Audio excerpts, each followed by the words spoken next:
بسم الله الرحمن الرحيم. الحمد لله رب العالمين، والصلاة والسلام على خاتم الأنبياء وسيد المرسلين ورحمة الله للعالمين سيدنا محمد وعلى آله وصحبه أجمعين، وبعد. Mwenyezi Mungu Subhanahu wa Ta'ala atuambia katika kitabu chake, afaraaita man ittakhadha ilahahu hawahu wa adallahu Allahu ala ilm. Umshangae mtu ambaye kwamba amemfanya Mungu wake ni hawa ya nafsi yake.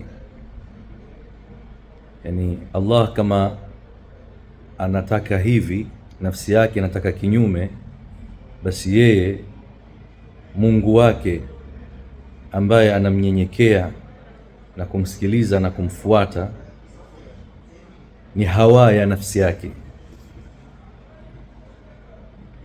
Ndio hata al-Imam al-Busiri katika hamzia yake anasema, wa idha al-bayyinatu lam tughni shay'an faltimasu al-huda bihinna aya'u aw ana'u wa idha dhallat al-uqulu ala ilmin famadha taquluhu an-nusaha'u. Ikiwa aya za Qur'ani zilokuwa wazi hazimsaidii mtu kuacha batil na akashikamana na haki, hata akisomewa aya za Qur'ani zilizokuwa wazi, albayinat, nazo ni ayat ambazo kwamba qat'iyatu dilala, hazina ihtimali, aya za moja kwa moja, jambo hili sivyo, jambo hili ni makosa, aya moja kwa moja za kukataza.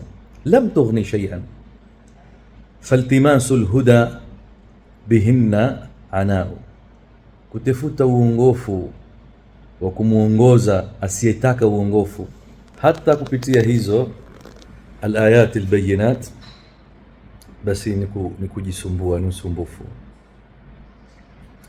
Wa idha dhallat aluqulu ala ilmin, na pindi akili zitakapokupotea, ala ilmin ay ma'a al-ilmi au ma'a ilmin, pamoja na kuwa akili zile zinajua kwamba huu ni upotevu, lakini zikaamua kupotea.